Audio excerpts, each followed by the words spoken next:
এক ভ্যান চালক তার স্ত্রীর নামে ব্যাংক থেকে টাকা তুলছে 50,000। 50,000 টাকা তুলে কি করছে জানেন? ভালো কাজ করছে মনে হয় না? এই 50,000 টাকা তুলে সে আর্জেন্টিনিয়ার পতাকা বানাইছে, তার গাড়িতে আর্জেন্টিনিয়ার পতাকা রং করেছে এবং তিনি এই জার্সি এই তার যে সামগ্রিক জিনিস সে ক্রয় করেছে। কোর্ট থেকে টাকা তুলছে, ব্যাংক থেকে টাকা তুলছে। ব্যাংক থেকে টাকা তোলা গুনাহ, আর সে ইহুদি খ্রিস্টানকে ভালোবেসে কি করছে? পতাকা বানাইছে। হ্যাঁ, তাহলে এই ভ্যান চালকের বলেন, অথচ সে মুসলমান, অথচ সে কি মুসলমান, অথচ ব্যাংক থেকে টাকা তুলে সে আর্জেন্টিনিয়ার পতাকা বানিয়েছে। আর্জেন্টিনিয়ার পতাকা বানিয়ে তার ভ্যান কেউ রাঙিয়েছে, সে দেখাচ্ছে যে আমি আর্জেন্টিনিয়াকে ভালোবাসি।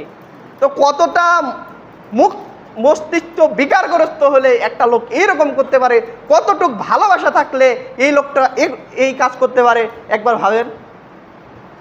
আমরা বলি যে আমরা মুহাম্মদ সাল্লাল্লাহু আলাইহি ওয়াসাল্লাম আল্লাহকে সবচেয়ে বেশি ভালোবাসি। আপনাকে আমি বলি, আল্লাহকে যদি ভালোবাসেন, তার রাসূলকে ভালোবাসেন, এখনই 10,000 টাকা ফেলেন, মসজিদে দান করেন, আপনারা কেউ দিবেন না।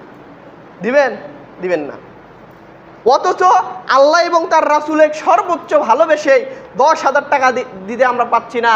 ওই তারাই আর্জেন্টিনিয়ারকে কতটা ভালোবাসলে, ব্রাজিলকে কতটা ভালোবাসলে যে তারা হচ্ছে ব্যাংক থেকে টাকা তুলে তাদের পতাকা বানায়, তাদের খেলা দেখার জন্য মোবাইল ক্রয় করে, তাদের খেলা দেখার জন্য টিভি ক্রয় করে, তাদের খেলা দেখার জন্য রাত্রে ঘুমায় না, তাদের খেলা দেখার জন্য অ্যালার্ম দিয়ে রাখে, তাদের খেলা দেখার জন্য তারা বসে থাকে অপেক্ষার প্রহর গুণে। তাহলে এরা মুসলমানরা কিভাবে নির্যাতিত হচ্ছে আপনি বুঝতেই পারবেন না। অথচ মুসলমানরা এখন হয়ে গিয়েছে 3 নম্বর শ্রেণীর মানুষের মতো। পশ্চিম কালচারের মানুষগুলো, মধ্যপ্রাচ্যের মানুষগুলো বর্তমান আমাদের এই দিকে এশিয়া মহাদেশের মানুষকে মানুষই মনে করে না, 3 নম্বর শ্রেণীর মানুষ মনে করে তারা। আপনি ইউরোপে ঢুকতে পারবেন না, ভিসা দিবে না আপনাকে। যদিও যান ইউরোপ কান্ট্রিগুলোতে, যে ইউরোপ কান্ট্রিগুলো আছে অত্যাধিক টাকা পয়সা দিয়ে আপনাকে যেতে হবে। ইউরোপ কান্ট্রিতে গেলে মিনিমাম 18, 19 লাখ, 20 লাখ টাকা আপনার খরচ হবে, ভিসা দেয় না। কারণ এই দেশের মানুষগুলো তারা চিনে এরা হচ্ছে থার্ড ক্লাস মার্কা মানুষ, তারা বিশ্বাসই করে না। অথচ ওই ইসরায়েল, ওই ব্রাজিল, ওই আর্জেন্টিনিয়ারের মানুষেরা রাত জেগে খেলা দেখে না, আমাদের বাংলাদেশের মানুষের রাত জেগে খেলা দেখে। তফাৎ দেখেন, আজকে বাংলাদেশের এই আর্জেন্টিনা ব্রাজিলে খেলা হচ্ছে, দেখবেন যে স্কুলের ফিল্ডে বিভিন্ন জনসমক্ষে প্রজেক্টর ভাড়া করে প্রজেক্টরের মাধ্যমে খেলা দেখে, শিক্ষা প্রতিষ্ঠানগুলোতে রাত জেগে খেলা দেখে। অথচ আপনি তদন্ত করেন, আপনি ফেসবুক করেন, ইউটিউব করেন, যে যার দেশে খেলা হচ্ছে তাদের দেশের কোনো মাথা ব্যথা নাই, আর আপনার দেশে মাথা ব্যথা। হ্যাঁ, তাহলে কতটা মস্তিষ্কহীন আমরা হয়ে গিয়েছি, পাগল হয়ে গেছি আমরা।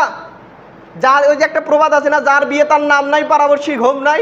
বিষয়টা হয়েছে এরকম, যার খেলা তাদের কোনো মাথা ব্যথাই নাই, দেখার ইন্টারেস্টে নাই, তারা খেলার প্রতি সময় নষ্ট করতে যায় না, তারা পড়াশোনার মুখী। তা ইউরোপে যে কান্ট্রিগুলো আছে, বিশ্ববিদ্যালয় আছে, নাম করা বিশ্ববিদ্যালয়, সারা বিশ্বের বিশ্ববিদ্যালয়ের লিস্টগুলো যদি বলা হয় যে বাংলাদেশে মানে 1000 সিরিয়ালেও থাকবে না।